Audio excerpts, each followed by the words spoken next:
How's it going, folks? CR here.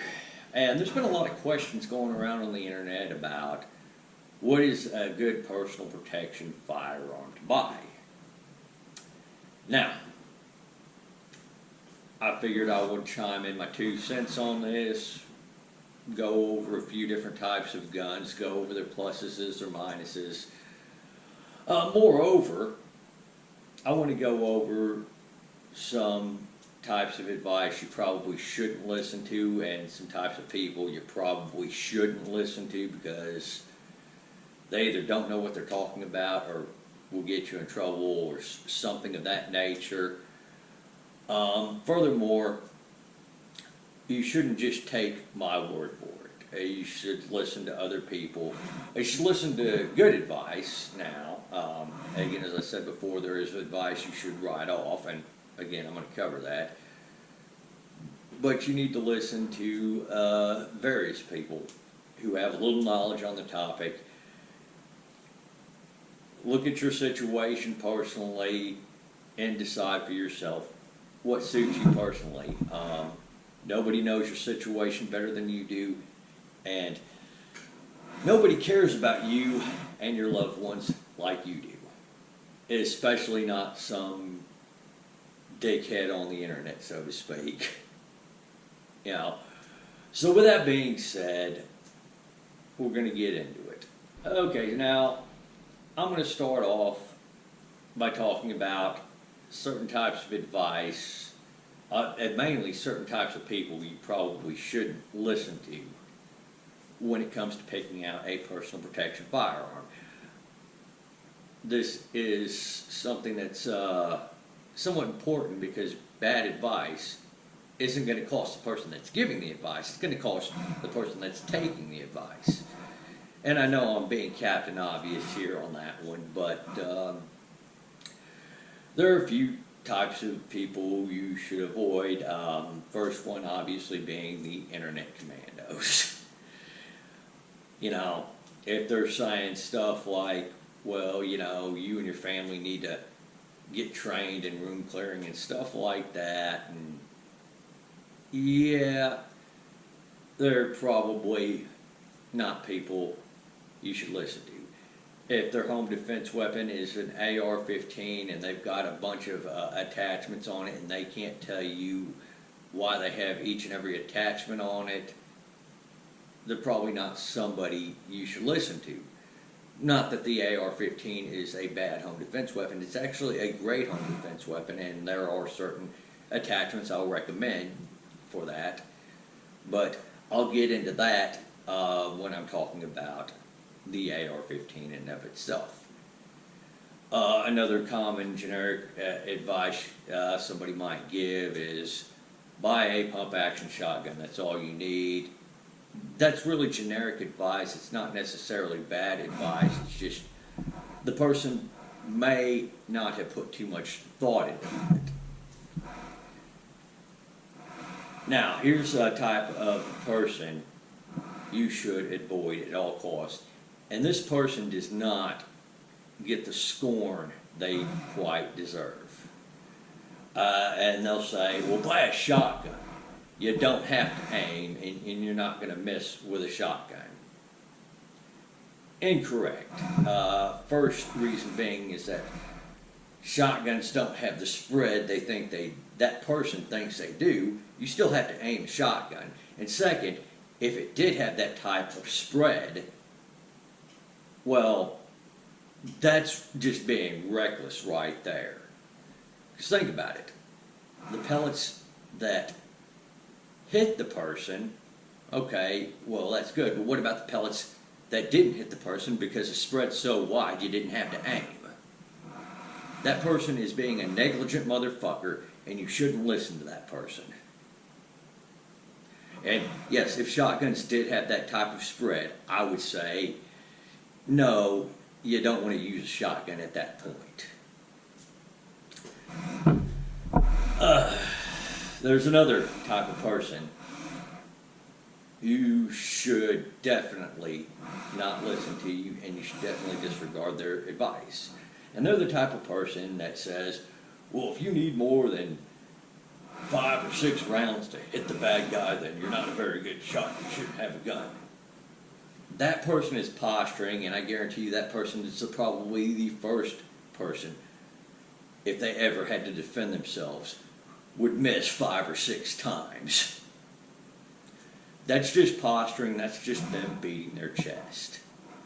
That's all there is to it. That person's not giving good advice. You should disregard that bit of advice too. The other bit of advice you should just disregard is when somebody says all you need is J-framed revolver. Usually they'll say 38 special or snub nose or something of that nature. It's not a beginner's handgun, so to speak. That actually takes a bit of practice to work. There's a lot of drawbacks to it, and quite frankly, I think those things became obsolete, probably the 80s, so to speak, for most. Now there are certain advantages. A snub nose 38 revolver will have over a semi-automatic, but all around a semi-automatic handgun is going to be a much better choice in 99% of your cases. And again, as I say, there are very few people who I've known who have gone out and bought a J-frame revolver for a concealed carry gun, and there was a specific reason for they were doing it, and I think that they were actually making a good choice. In most cases, if somebody's sitting there saying, well, all you need is this 38 special right here for personal protection, you probably should write them off.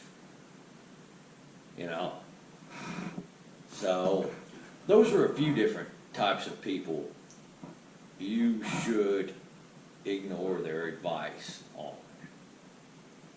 So we'll start more with some guns you should avoid for personal protection. So this being said, I'm going to start off with this Mosin Nagant. This is actually going to represent bolt action rifles, namely those chambered in a full-size cartridge or even larger, like a Magnum cartridge, but bolt action rifles in general. I mean, first thing is the power of the cartridge. Most of us don't live in the country with neighbors miles and miles away, which these rounds will travel for miles. You're talking about full-size rifle cartridges, if they're not stopped by anything. These things will go through walls. So again, if your assailants are between you and your neighbor's home, well, your neighbor's not going to like you if you have to engage those assailants, or if you choose to engage those assailants with something like this. In fact, they're outright going to hate you after that. And that's just the power alone. I'm going to say this several times through the video, I can already tell you, but a more powerful cartridge, a more powerful round does not equate to a better personal protection round. In fact, usually it ends up being something that's a bad thing to do, a bad choice to make.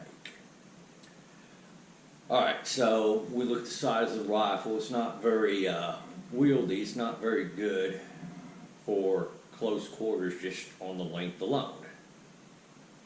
It's not meant for that. Furthermore, as any bolt-action rifle,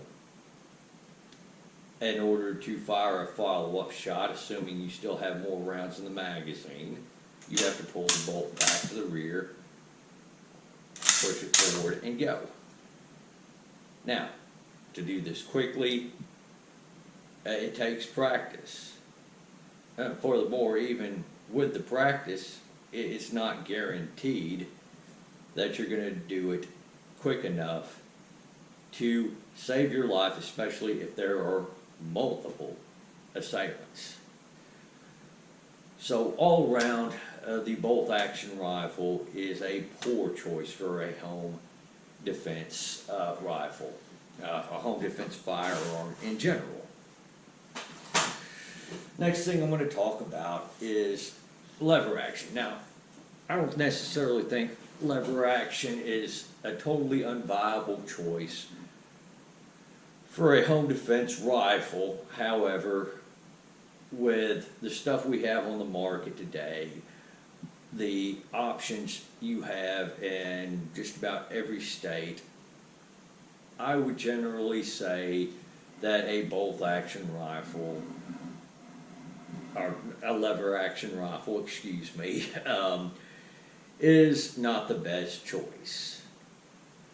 Okay, now this particular one is chambered in .44 Magnum, which for a lever action rifle, not a terrible choice for home defense. Same for .357 Magnum. I mean, a lot of lever action rifles are chambered in either .44 or .357 Magnum. 30-30 is going to be a bit excessive when you're talking about home defense in most homes. So again, not really my first pick. In fact, if somebody told me that they were going to take a lever action rifle for a home defense gun, a personal protection gun, I generally take that person less serious about their own personal protection.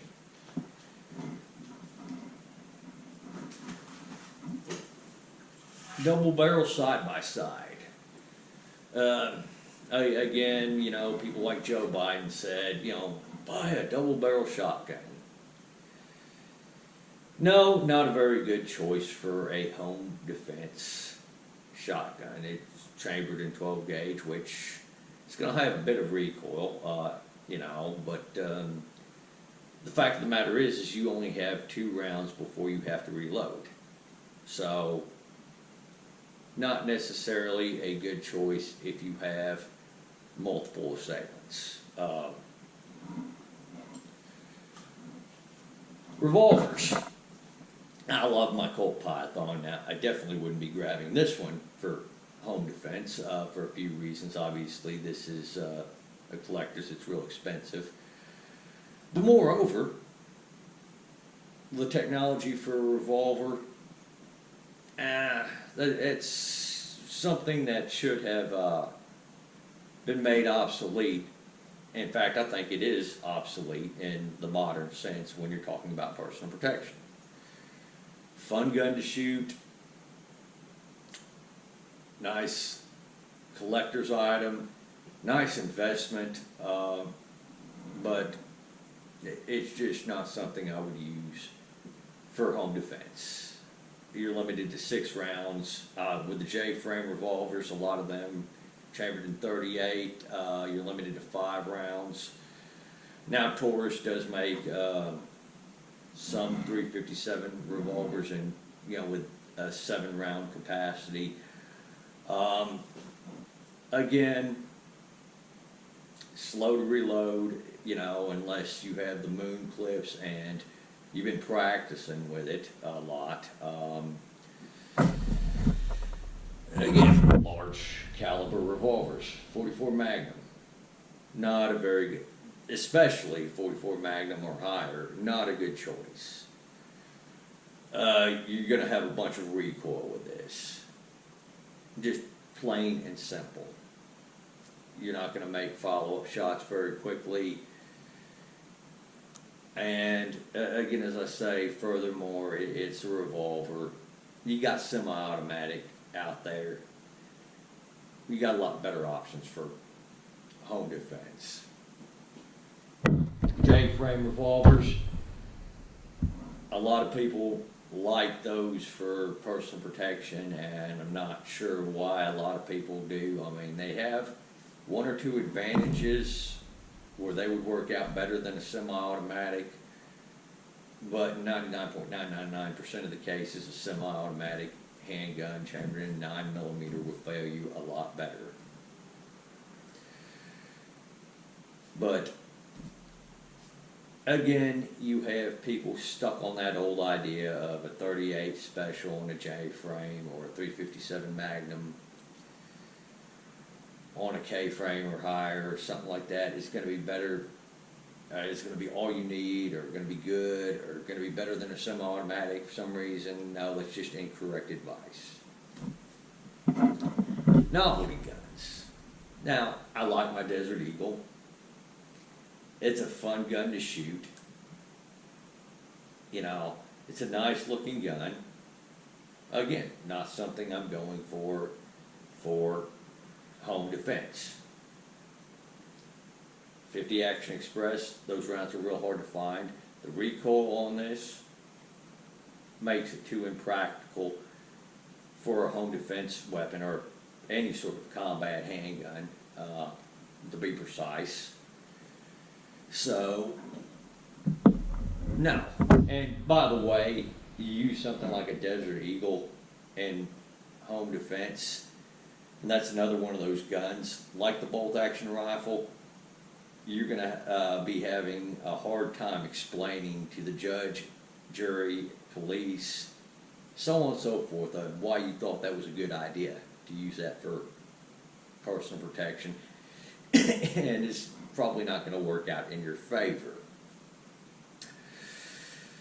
So, with that being said, I'm going to move on to my next segment. All right, so the next topic I'm going to discuss is concealed carry and handguns, mainly because they go together.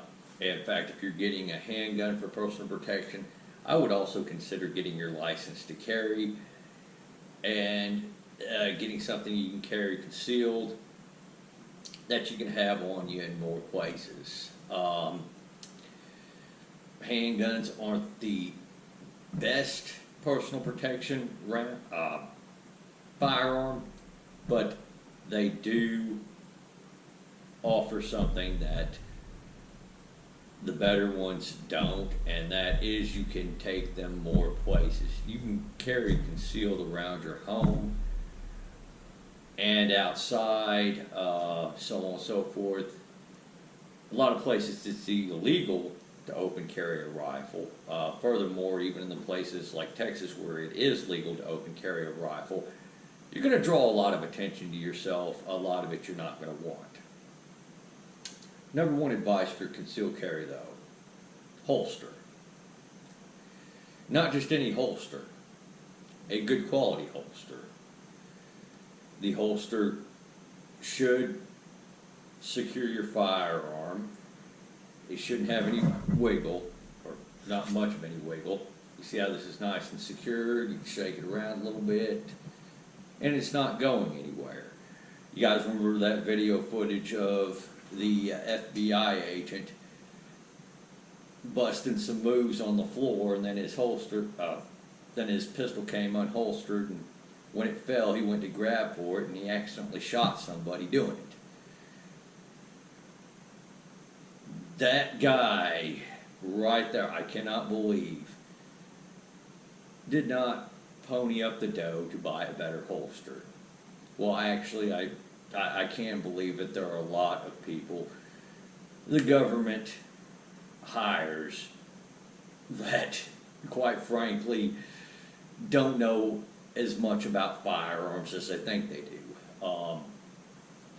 But another thing, the holster should cover the trigger well. This prevents anything from getting into that trigger well and discharging that firearm unintentionally. So, yeah, holsters are a big thing. If you're going to carry concealed, you need to have a decent holster. Cannot stress that enough.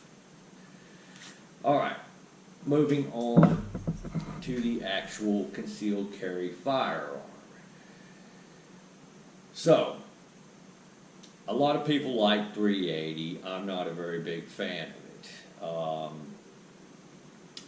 it. and there are a number of reasons for it. One, 9mm is just a little bit bigger, but with that increase in size, you get a little bit more stopping power, actually quite a bit. The 9mm is actually the most researched handgun round on the planet. It's the most common round on the planet. Furthermore, IMO 4 is cheap. It's very common. You can practice with it a lot. It's just an all-around good round. And this is coming from a guy who used to carry 1911s religiously in 45 and in 10mm. And then after doing a lot of thinking about the issue and research and kind of discarding some of the older advice I had and some of the older teaching I had, I decided this G19 is a pretty good concealed carry pistol. Just all around. Greater magazine capacity, rounds cheaper, practice with them more, lower recoil, can fire quicker follow-up shots. I mean, and with that 10mm, there were a lot of people I could fire follow-up shots with that 10mm quicker than they could the 9mm. And I'm saying this right now, being that skilled, that I still prefer a 9mm now. So, with that being said, if you're going to choose a handgun, my recommendation would be to stay with the three most popular calibers: 9mm, 40 caliber, and 45. Now, there is something you need to be wary on this one with, is those guys that seem to think their 45 is going to just strike everybody down like a lightning bolt. 45 round is a handgun round. You're still not guaranteed a one-stop shop with a 45. Those who think that you're guaranteed a one-stop shot with a 45 as long as you hit them center mass, not really. Now you hit them center mass, you're more likely to get a one-stop shot, but 45 is still a mainstream handgun round. So, with that being said, I would go with something you could conceal comfortably, and that's in one of those three calibers. Moreover, you need to do your research on the particular model.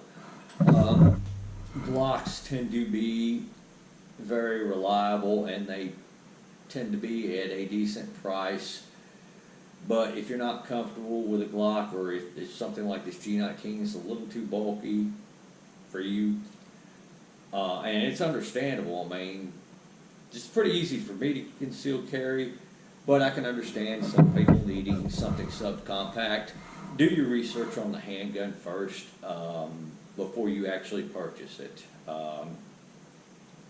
because this is one of those things that you're depending on your life for. And furthermore, purchasing a firearm of any kind, and I own over 50, it's still a pretty big purchase, especially considering a lot of people don't purchase firearms at the rate I do. So, with that being said, I think we've kind of covered this topic here, so I want to move on to the next one. All right, so the next topic is going to be shotguns.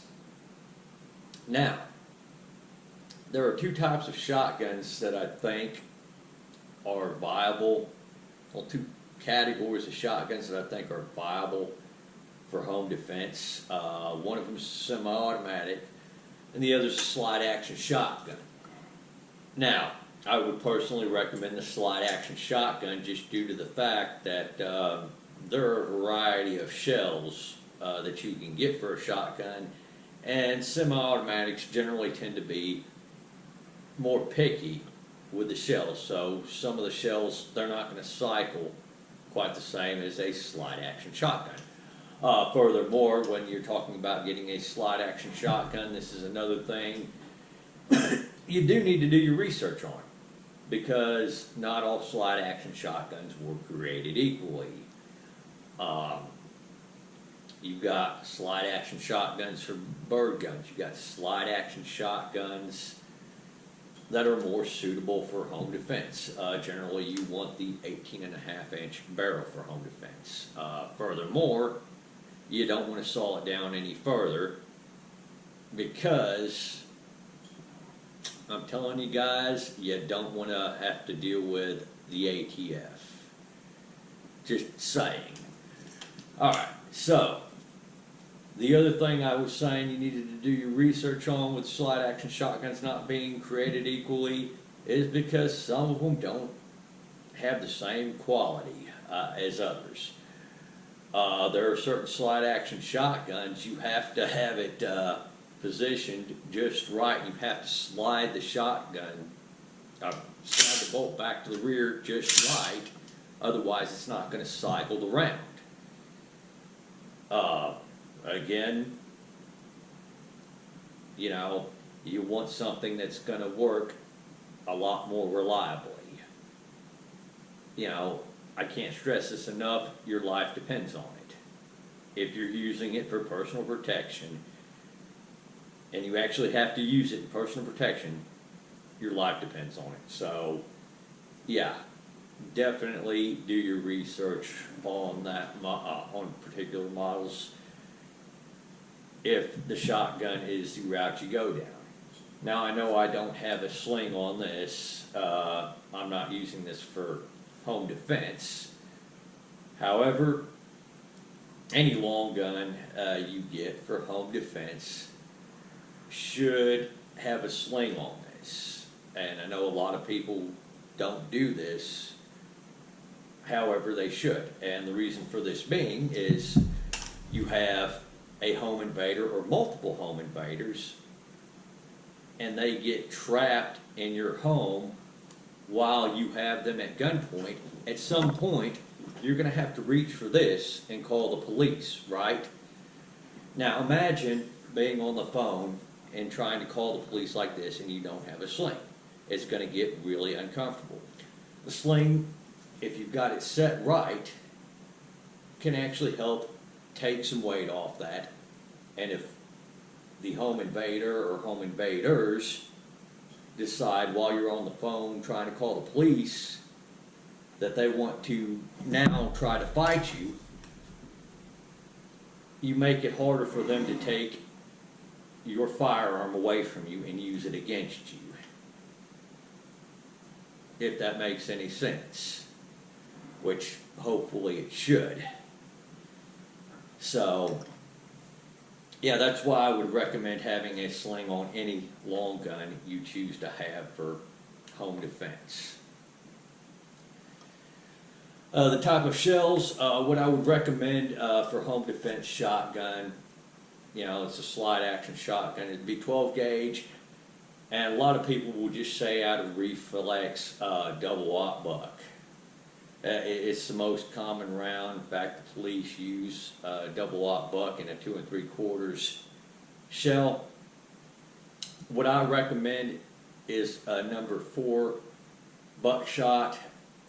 It's the pellets are smaller. There's less of a chance of over-penetration, and generally speaking, there's less recoil to it. So, I would recommend number 4. So, I'm going to move on from this topic to my next topic. Last but not least, the AR-15.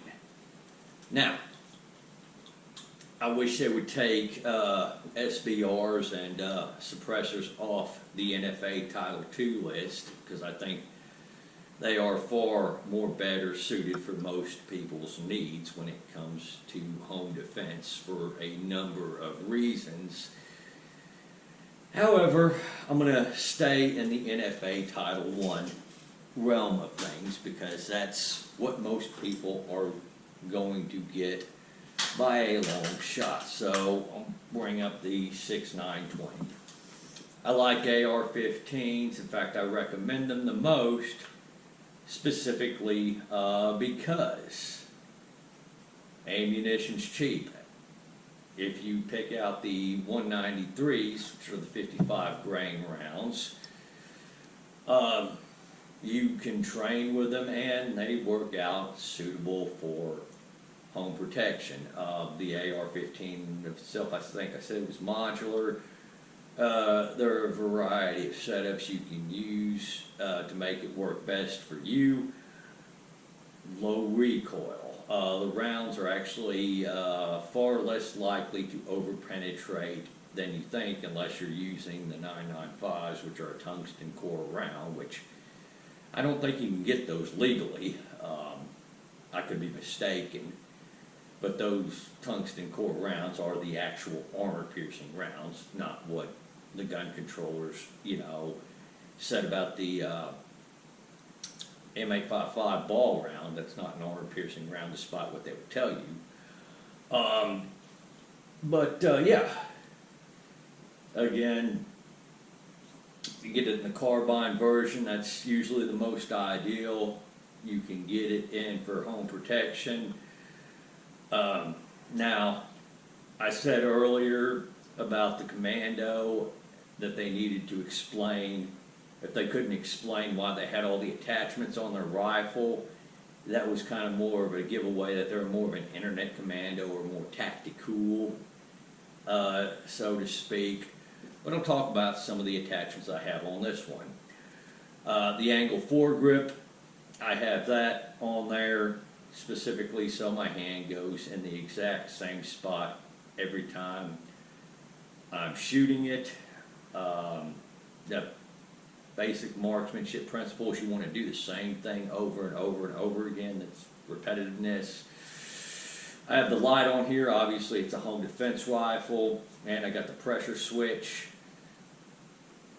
So in the conditions where you're defending yourself at home, somebody breaks into your home, and you're there, the odds are it's going to be at night, and you want something on there to be able to get identification on them before you shoot them.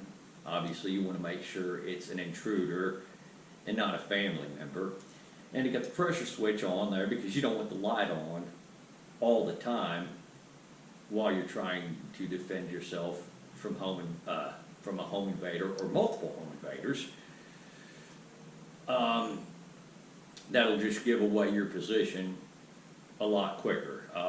You want to wait till you see their silhouette or see where they might be and then hit the light to identify them. I got the EOTech on here, guys. I'm a very big fan of EOTechs, red dot sights in general, holographic sights even more, and EOTech even more. This is why I'll spend hundreds of dollars on an EOTech, on multiple EOTechs. It's a personal preference. To me, I like them a little bit better than I do iron sights. And as I said, with the sling, I like a good 3-point sling. Reach for that bang as if, say, the home invader is cornered and they don't have a way to go out without putting me in danger or anybody I care about that's in the home with me in danger. Well, I have this 3-point sling on there. It keeps the rifle a little bit more stable. And talk on the phone, call the police. And if the home invader or home invaders decide they want to try to take the rifle off me, it's going to make it a bit harder for them to do. So, again, I recommend the AR-15 chambered in 5.56. Now, caveat to that, there are a lot of different AR-15s on the market. There are some you can get for $400. It's just the basic rifle, not even a set of sights on Guys, be careful with the purchase. Do your research on the model of AR-15 you want to buy before you buy it, because like I said about slide action shotguns, they're not all created equal. Some of them don't cycle as well as others, which is important. Some of them just aren't as good as others. They're just not as well built, not as well designed as others, and you need to bear that in mind. It's a piece of equipment. If you're buying it for personal protection, remember, you're trusting your life with this. So yeah, go ahead, do the research, spend the additional money to get something that's at least at par for something you would trust your life with. Don't get something that's going to malfunction every 5 or 6 rounds. You know, there are AR-15s that are like that, that will do that. Furthermore, take care of it. Get trained properly on it, do the proper maintenance on it. And I can't stress that part enough. So, thank y'all for watching. Y'all take her easy out there and have a great day.